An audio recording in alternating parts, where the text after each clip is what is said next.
Rosh Hashanah's in the house tonight. All the world is passing through the light.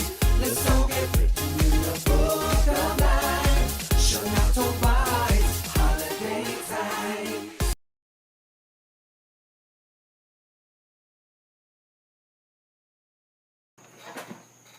Hi, welcome to the Laws of Rosh Hashanah. We're continuing with the blessings on the shofar. So for those of you that are following along, we're in Taf Kuf Pei Hey, 585, Sif Beis, Sif number 2. Says the Shulchan Aruch, Kodem sheyiska yivarech lishmoa kol shofar. Before you blow the shofar, you should make the blessing of lishmoa kol shofar, to hear the sound of the shofar. Yivarech shechianu, you make the shechianu blessing. That's the blessing that we make the first time we do a mitzvah for the year, or when something new happens.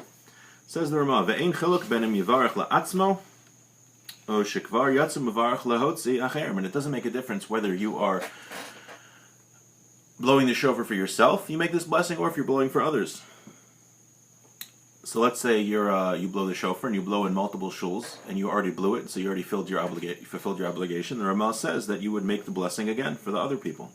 Nevertheless, you still, even if you already fulfilled the mitzvah, you make the blessing of the two blessings for everybody else. Let's say Mishnah Berurah. Yivarech lishmoa rotza lemar shelo yomer liskoa b'shofar. So the blessing is lishmoa kol shofar, to hear the shofar, but the bracha is not to blow the shofar. The lav b'tkiya talya milsa ela b'shmiya, because the mitzvah depends on listening, not on blowing. If someone were to blow the shofar and not hear it, he wouldn't fulfill his obligation. Like we're going to say later. Bikol, and you shouldn't say lishmoa bikol with a base. Why? Because that sounds, the grammar there sounds like you're doing the will of the shofar, right? That you are listening to the voice of the shofar, so you don't want to say that. So the bracha, which is printed in the Siddurim and the Machzorim, so that helps, obviously, is lishmoa kol shofar upedievet. But let's say you made one of these wrong brachas. Im berach litkoa b'shofar, if you made the blessing to blow the shofar, or al tkiya shofar, o lishmoa b'kol shofar yatza, you fulfilled his obligation. So you really shouldn't do it. But if you did do it by accident, the guy says litkoa kol shofar, you fulfilled your obligation. So if you're in shul, and the guy making the bracha on the shofar says litkoa b'shofar, he wasn't looking at the machzer, and everyone's going, oh, what'd you do, what do we do now? So now you know, you don't have to make the bracha again, you fulfilled your obligation. Im not lo shofar be'emtzat tkiyas. What happens if in the middle of blowing shofar, the shofar gets taken, maybe something happens to it, and you have to get a new shofar, hefilo shofar acher, they bring him another shofar. Do you have to make a new bracha? Says the Mishnah Berurah, ein tzarich levarach, you don't have to make another bracha. Aval, but if between the time you made a bracha and the first sound that you make from the shofar, something happens, maybe someone came in and stole the shofar out of your hand in the middle of the service, then you would have to make a bracha again. So if you're in the middle of the blows, you already blew the sounds, some of them, and someone brings you another shofar, maybe very often you have something happen with the shofar, it breaks, or it's not working right for the guy, it's just not, doesn't shtim.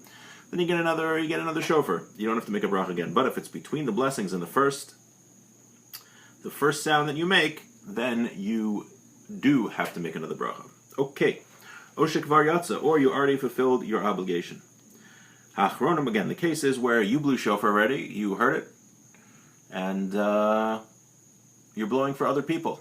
Right? During COVID, some of us, we went around to blow shofar for many people, so we already fulfilled our obligation, but we were blowing for other people so that they can fulfill your obligation. So who makes the bracha? So the Ramah said that the person blowing the shofar still makes the blessings. But he writes, he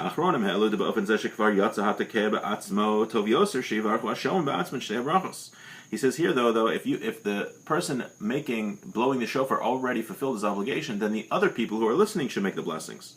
Unless they don't know how to make the blessings themselves. Then you should make the blessings for them to fulfill their obligation. However, the custom is to be lenient.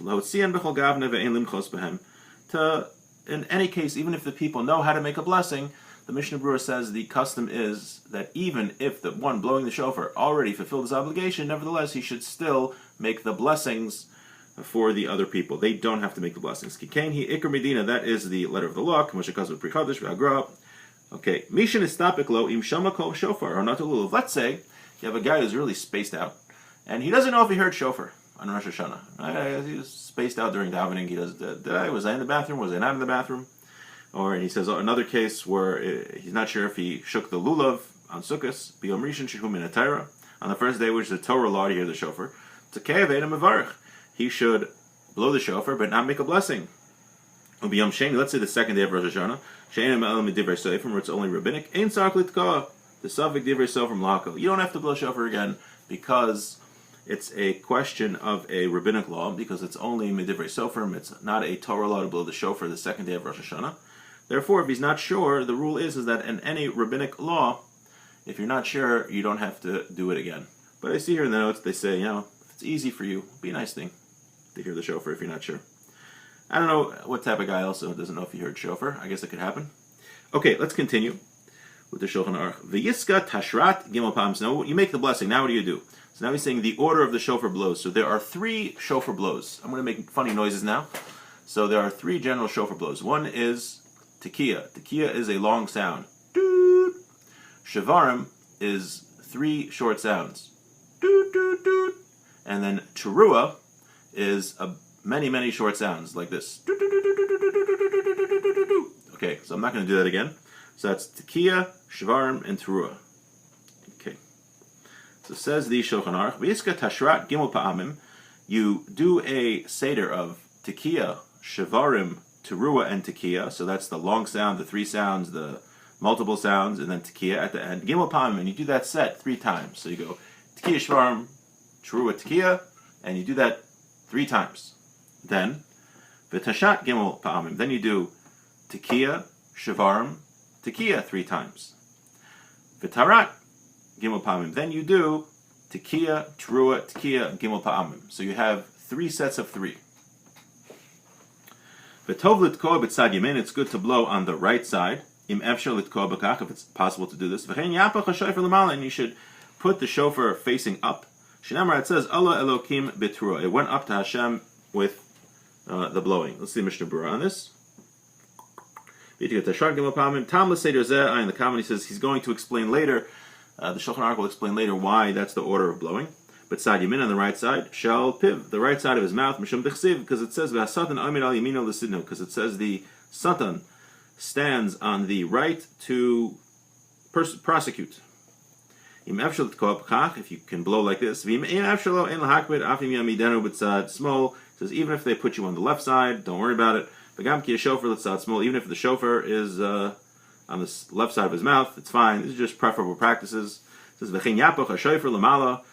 the shofar up. That the opening of the shofar should be facing up and not to the side. Okay. That was a lot of halachas, so if you want to review, you can just rewind the tape. And the next time, we'll go further. Have a great day.